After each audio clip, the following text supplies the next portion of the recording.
luno lwe lumu ku luzzi olw'okwesiba ebyalo ebibiri mu luka gwa Kisayigi mu Kakindu Town Council mu disitulikiti y'e Kakumiro ze tusanze nga abatuuze basenako amazzi ag'okukozesa mu bulamu obwa bulijjo.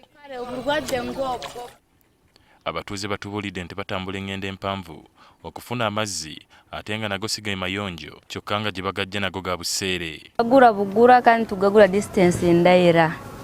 Oba okuba talina sente n'ofuna nemba nakwazika akagaali n'ogenda n'ogaleeta batukujaga iki hano gali gentuuyo. Kwika amaizi omuntu nali batekera mu tanka 2 3 obundi oteekereho wa boda akusabire ekidomolo siringi 10 ate ekyo ekizibu ky'amaizi nikyo tokusanga gahano. Ekifo kino era kye kirimu obukwenda bwe Bugangaizi obw'enzikiriza y'obumu ekulembera ow'obusobozi bisaka. Buno Minisita omubeezi w'ebyentambula ate nga Mubaka Paalamenti wa Bugangaizi West Fred Byamukama bw'akwasiza amazzi g'omudumu gateereddewo abatuuze b'ekitundu.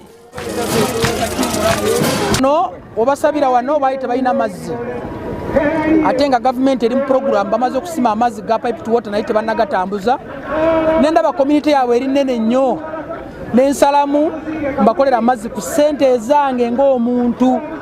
Abagoberezi b'enzikiriza eno basanyukidde amazzi.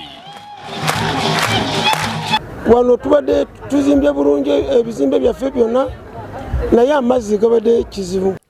Ono agamba nti gano gaakubona ebitundu eby'enjawulo.